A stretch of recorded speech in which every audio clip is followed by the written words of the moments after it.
In the early hours of October 10th, 2012, something unimaginable happened in one of California's most exclusive and well-guarded neighborhoods. Millionaire Peter Chadwick and his wife Qui disappeared from their own home without a trace, leaving even their children behind.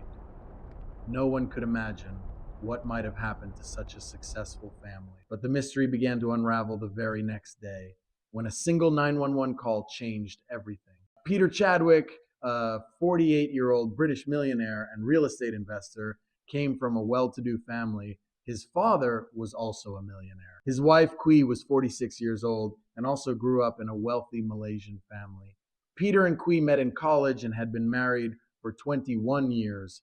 Qui was a homemaker and raised 3 sons. Neighbors considered her kind and friendly, and Peter a good, though not very sociable father. They cared so much about their kids, so it was strange that on October 10th, neither parent came to pick them up. A neighbor of the Chadwick family noticed the children waiting at the bus stop. She drove them home herself. But the children couldn't get into the house because no one answered the door. The kids didn't have their own keys. The neighbor couldn't leave them unsupervised, so she took them to her home. A couple of hours later, when neither parent had appeared, the neighbor called the police to check if everything was okay at the Chadwick family home. Outside the house, everything looked normal. There were no signs of forced entry. The police decided to enter the house. Neither Peter nor Qui was inside, but it became clear to the police that something was wrong in the house. A large safe in Peter's office was open. The safe contained various work documents, money, and passports belonging to Peter. However, this time, neither the passports nor the money was there. The situation in the kitchen also attracted the attention of the police. Everything looked as if Peter and Qui had been having dinner, but something caused them to suddenly interrupt it. The refrigerator was open, and food from it was on the table. But the strangest thing the police found was in the bathroom. There was broken glass all over the bathroom. These were broken vases, broken pitchers, and the like. Upon closer inspection, tiny bloodstains were also found in the bathtub itself, on the walls of the room, and on the towels inside the room. Also, the family's SUV was not in the garage, but there was surveillance video showing someone driving out of the house in their car at 1 p.m. To the police, it all looked as if a crime had been committed in the house that was not planned. It was committed suddenly, in a fit of passion, and the perpetrator immediately left the house. The mysterious criminal didn't even bother to hide the evidence. However, the police had no answers to the questions of what exactly happened in the house and where Peter and Qui Chadwick disappeared to. But the next day, a man called 911 who brought clarity to the disappearance of the Chadwick family. The caller was Peter Chadwick himself. He claimed that the previous day, some people had killed his wife and abducted him. This story seemed strange, even to the 911 operator. She tried to keep Peter on the phone for as long as possible until the police arrived. Chadwick was taken to the police station and told officers his version of events. According to Peter, a couple of days earlier, while he was at a construction site, a worker named Juan approached him. Juan asked Peter if he could offer him any more work. Peter replied that he could offer him work painting his house, and on October 10, Juan started the job. Peter was home that day, working in his home office. At some point, Peter heard his wife screaming from the bathroom. He ran to her and saw Juan in the bathroom, grabbing his wife by the neck. Juan was a very strong guy, and Peter couldn't stop him. Eventually, Peter's wife stopped showing signs of life. Juan pulled out a knife and forced Peter to wrap Qui in a blanket. Then Juan forced Peter to open the safe and took $10,000, jewelry, and Peter's and his wife's passports from it. After that, Juan forced Peter to put Qui in the family SUV and made him drive towards San Diego, which is near the Mexican border.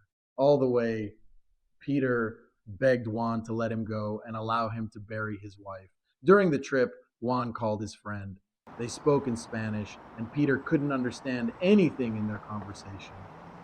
Far from the Mexican border, Juan ordered Peter to stop at a gas station. They were waiting for Juan's friend, whom he had called earlier. When Juan's friend arrived, they transferred Qui to another car and drove towards Mexico. According to Peter, they promised to call later and say where they would leave his wife's body. When they left, Peter immediately went to the gas station and called 911. Such was Peter Chadwick's story.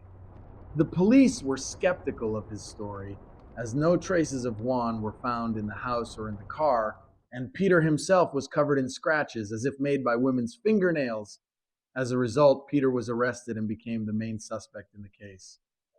Only one thing was unclear: why Peter Chadwick killed his wife, with whom he was raising 3 children. During the further investigation, it turned out that this family only seemed happy. Over the past few years, the couple's relationship had significantly deteriorated. Qui believed that Peter was no longer giving her due attention. She repeatedly told friends that he was cheating on her, and lately she tried to distance herself from him in every possible way.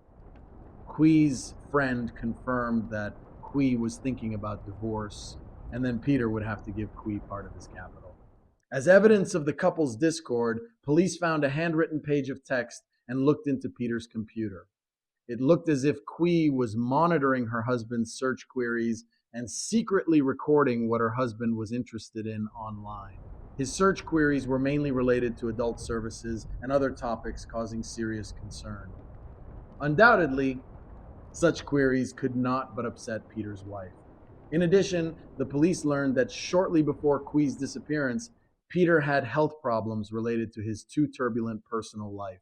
A few days after Peter's arrest, police found Qui in a dumpster near San Diego. With Qui were found her jewelry, money, and passports. According to experts, Peter's wife died as a result of violent actions. This raised even more questions for Peter. In particular, why this very Juan threw out the jewelry and money along with the body. Peter was charged with his wife's murder.